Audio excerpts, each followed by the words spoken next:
Welcome to the bold analysis, ladies and gentlemen. The Supreme Court move is really underestimated by Raila Odinga's supporters, and this is because it has received criticism from William Ruto's key supporters.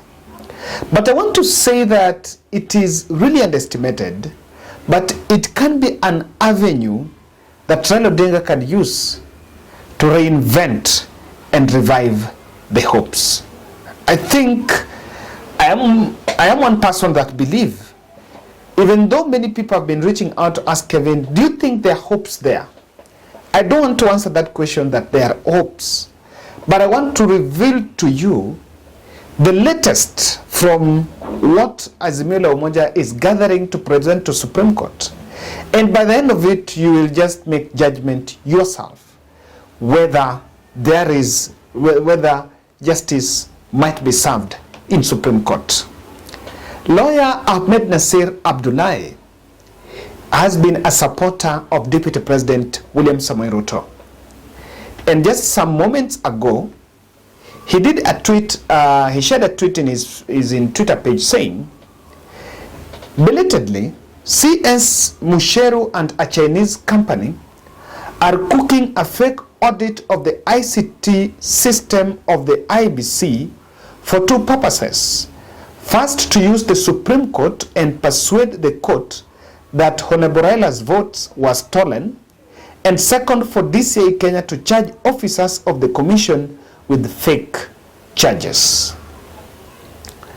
Now, this is a preemptive statement, but it is a very heavy statement. It is the bearing of my analysis. I read this tweet and I could not underestimate it because I think the Grand Mullah himself is normally criticized as someone who was supporting William Ruto because he knew very well, he was trying to cut a niche for himself because he knew very well that in this election a presidential petition was coming. Whether William Ruto was winning or William Ruto was losing, he was positioning himself for a Supreme Court battle. And as things stand now, he is actually supporting William Samoei Ruto. So he's part of the legal team that have lined up to defend William Ruto in Supreme Court. So that is why you cannot underestimate this statement from him. Is it preemptive? Is it trying to offer direction to Azimio La Umoja? I am one person that my position on the Supreme Court case, I think Raila Odinga, if he wants to have a watertight case and also grab and revive the attention of the Kenyan public that he won the election, then what he needs to do is when presenting the case in Supreme Court, if they go through the IEBC system and they can pinpoint that in polling station A, I got 10 votes and I was given 5 votes. In polling station C, I got these votes and this was snatched, and this happened, and at the end of it, I realized that I had 7.5 million votes and William Ruto had 7.1 million votes. The team must go to Supreme Court with valid figures. I don't think it will add any value if Raila goes to Supreme Court that there were anomalies in the register, in the results, and those anomalies tilted the final tally, and because of that, the election should be nullified and people go to Raila. I don't understand whether there is a constitutional mandate that Supreme Court can go through the evidence and give Raila Odinga the win. That one I am not yet sure. But I think for the Kenyan public to trust the process and to trust that Supreme Court move, that should be the direction. I want to get your opinion on that. What do you think is the best way, the best evidence? Because one thing I can see here, Raila Odinga's chief agent, Ole Setebao Kanchuri, I don't know if I mentioned the name right, mentioned that there was gross hacking of the IEBC system. And during that time, there were already reports, and I think it was published in the Star and different newspapers, that there were over 200 attempts to hack the IEBC system, even though Marjan Hussein said that their system had firewalls and it was secure. Now, this lawyer who is Ruto's supporter, he wants to represent him in the court. And he is already making these statements to mean that what is happening, who do you think is serving William Ruto? What is going on? For that to happen, it can only be Wafula Chebukati or their proxies in the commission. Because the person who is the custodian of IEBC system is not the political parties, but the IEBC itself. Chebukati might be informing William Ruto that now this is what is going on. Guys, there are three things that I want to bring to your attention and just ponder around. They are ghost votes. These are votes that could be ballooned or inflated in the forms, while maybe they also put in the Kim's kit, because the Kim's kit was supposed to, it's the vote to find out what exactly happened. So it's Kim's kit and the system. Then after that, you vis-a-vis turnout, you see ghost votes. The ghost votes have been seen in Mount Kenya, where governor, senator, women rep votes do not tally with the presidential votes, despite the fact that the voting was done the same day. So everyone was being given 6 ballots. I was given 6. So that has brought to sharp focus the issue of ghost votes. Number 2, were there forms that were deleted and re-uploaded?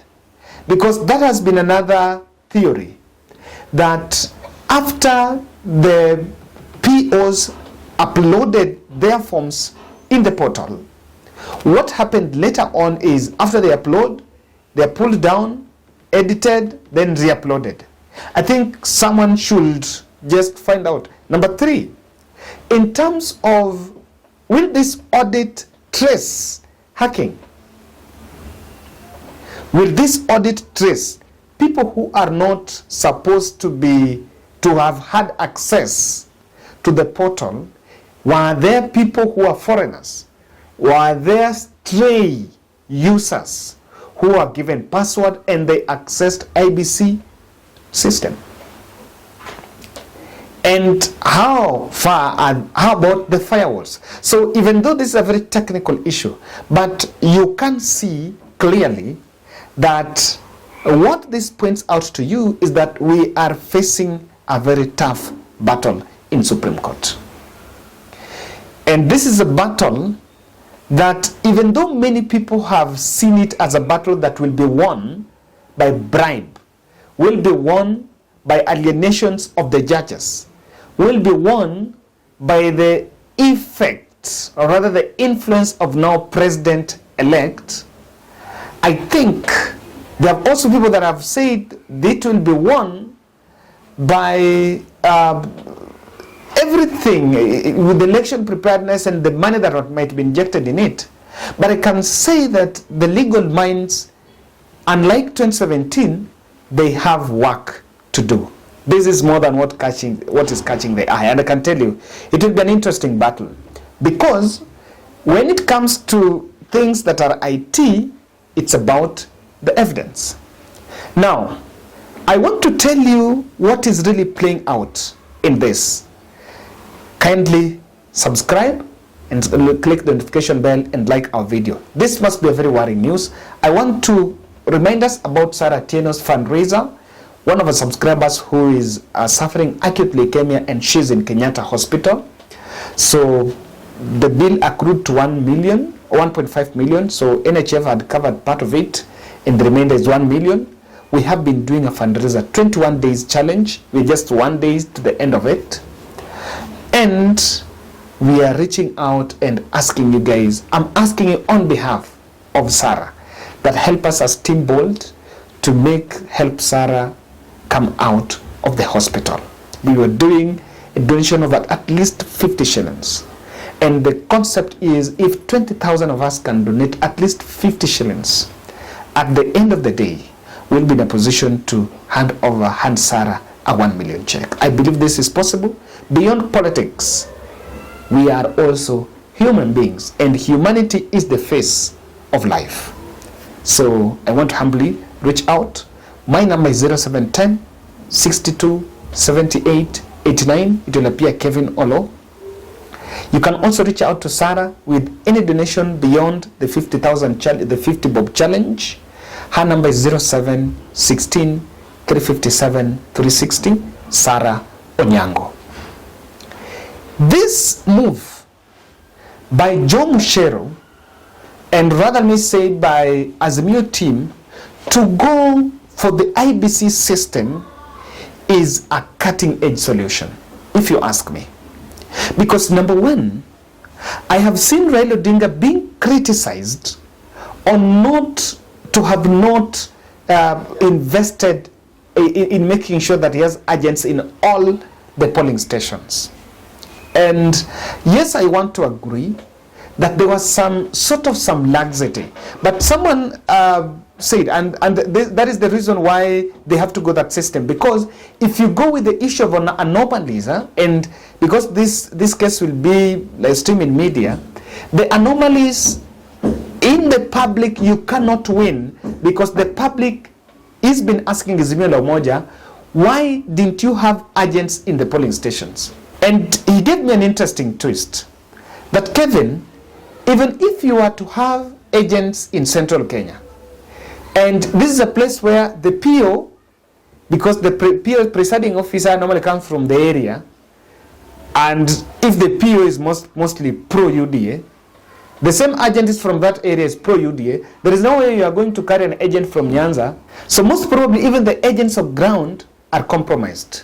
So the issue of having agents all over, however much it is being pushed, but it's not the loophole per se, because you can have agents and they can be infiltrated. Where I voted, after voting, I came out and I was just having informal chats with the police. Of course, they knew me, so there was some guy I was talking to there.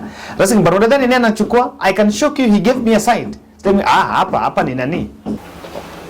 I also see a strategy here that the Supreme Court suit might be consolidated, might not be consolidated as of 2017, where it was more of an election offenses, but it did not pin down, and I've been saying that it did not pin down individual personnels. What I see is that it will be cascaded to specific offenses committed by IEBC personnel. And I can tell you, this is where heads will roll. Because I think mostly at times, the Azimio la Umoja team had been complaining that there were members of the commission that were leaning towards Kenya Kwanza. So they are going this direction, because in this one, if they are IT personnel or members of the commission who committed some offenses, then it will go directly. Now, even if the case the case might collapse in terms of whether to nullify or not, but some members of the commission with the rope will still remain hanging on their necks. The 4 commissioners might be having critical leakages to Azimio la Umoja on what exactly transpired. And I can say that what exactly transpired is a question that many people really want to know, because the general understanding is that the votes were rigged. That is a general understanding. But there is no one who exactly knows what transpired. And these 4 commissioners might have noticed and known that maybe this and this is going on, but we're not been party to it. Even though there is another theory that someone was advancing, that it's most likely that things happened, the 4 commissioners were sidelined, or it was a deal went so within them. So you can see why these 4 that have been demonized and attacked are really walking out of the commission. Azimio, for the first time, I will not be shocked if they tell Supreme Court exact number of votes that Raila Odinga got in this general election. Now, that angle for me is very exciting, because when Kenyans are following proceedings and someone in submission, in Azimio Moja submission, they say that Raila Odinga got maybe X number of votes, that will excite the masses. That will excite the masses. And the case will now get the traction, because as of now, that move has lacked the national appeal or the public appeal, because the public seems to feel like, okay, we have election is past us, we need to now move on and look on how we can put food on table. But when someone can tell the Kenyan voter that after going through the system, we got this X number of votes, it's going to create a lot of excitement. And even if there is a rerun, there will be confidence that we won the election, and when we do it free and fair, Raila Odinga is going to be declared the winner. And someone might look at it critically. The 200,000 gap is a very small gap. And someone has said that when people go to rerun, there will be a protest vote, where Rift Valley will come out to the last man and Central to the last man. But also Raila Odinga's bases might also come out to the last man. Now, I see Raila Odinga getting the support of the state in the Supreme Court move.